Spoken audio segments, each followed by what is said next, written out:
The schooling system was responsible for producing this new asset that we needed called labor. And the whole job of the schooling system was to create component labor for factories.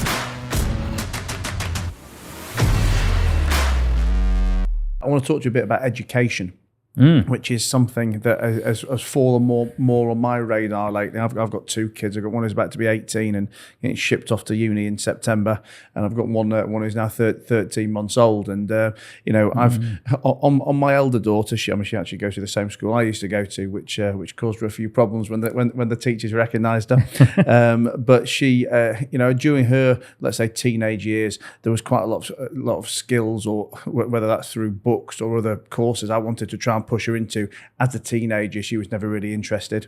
Her mom never really helped me in pushing them onto her either, so I kind of had to stand back and let her do whatever she's wanted to do, which, fortunately she's gone down a very, very good path, and I'm very proud. But I feel I've got my new one now that I can use as my guinea pig, and in my head still I want to homeschool her because I want to give her the curriculum that I want to give her, which, to be clear, I haven't particularly decided what that is yet. I just know there's routes that I feel that she could be better sent down. I mean, obviously, you're a guy with kids. You're a guy who's educated, old and young. What's your views on the educational system? How it could be better fixed, and for someone in my position, what do you think are the 3, 4, 5 key skills and topics you should be starting on the youngsters? Can I give you a long answer to this? Lock the door. The next one's not coming in. So to zoom out like 300-400 years, right? So imagine we're looking at the last 300-400 years. You had the agricultural age, and in the agricultural age, we didn't need very much skilled labor. You just needed people, and they had to go out and plant seeds and pick fruit. Didn't matter if you were Einstein, didn't matter if you were George Clooney, you just go out and pick the fruit, right? But we didn't need much skilled labor. In the industrial age, we found a use for capital and we found a use for skilled labor, but we didn't have much of either. So we had to have new systems called capitalism systems, and we had to have new systems called labor creation systems. The schooling system was responsible for producing this new asset that we needed called labor. And the whole job of the schooling system was to create component labor for factories. That was the original idea. Reading, writing, arithmetic was what a typical factory owner needed in order for them to be able to put someone to use. And then we we had blue collar factories. We then needed a lot of white collar factory work where we had, people like lawyers and accountants and auditors and, all those kind of people. So we had to have quite sophisticated systems. Right up until, say, the year 2005, 2010, if you did any form of education, there was a job waiting for you. And if you just kept going with education, there was a better job waiting for you. And it was so ridiculous that if you studied history, geography, archaeology, any nonsense, you could walk out and get a job, in an agency, or you could get a job. All these like banking jobs, they were stacked with people who studied geography and history and all this this stuff that had nothing to do with banking. But they're like, oh, well, you've been through the educational system. You can come in and work at WPP in an agency. You might have studied rocket science, and we'll get you doing something over here that's mathematical because it's all the same. What's happened since digital, especially now that we've got AI, is that we don't need very much capital anymore, right? A tiny amount of capital can build a global business. We also don't need much labor. A 25-person, 30-person team can be serving 6, 7, 8, 9, 10,000 customers globally.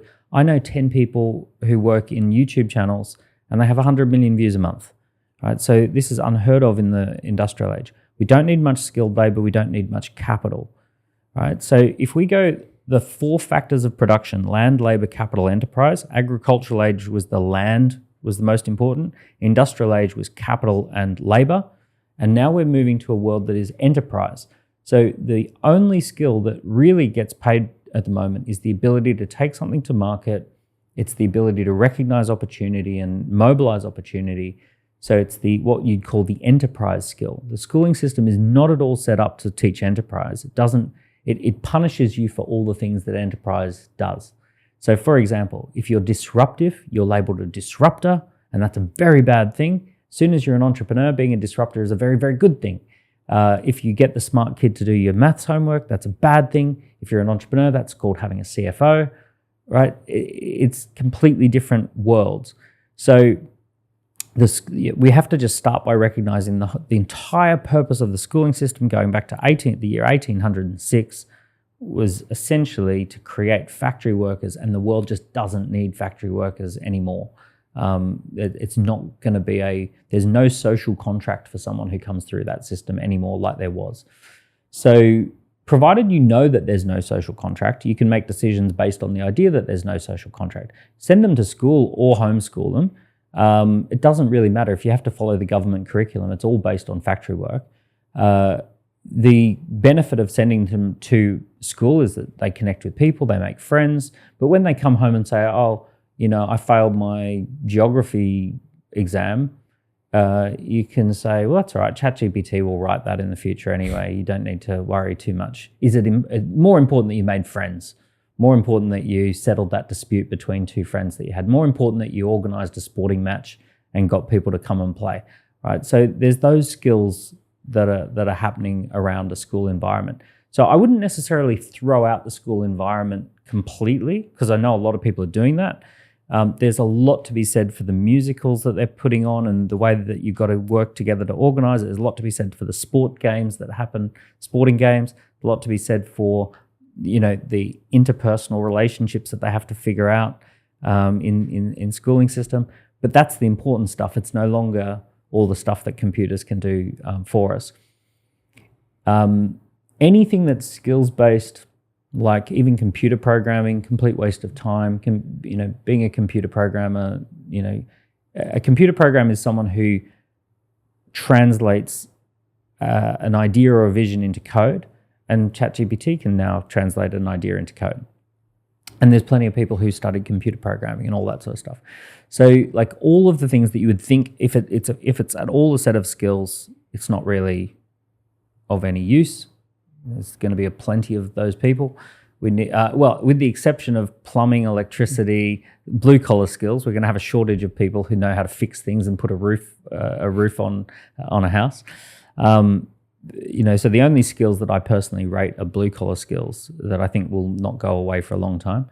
But yeah, no, it's the other side of things. It's the enterprise skills that are the valuable skills now.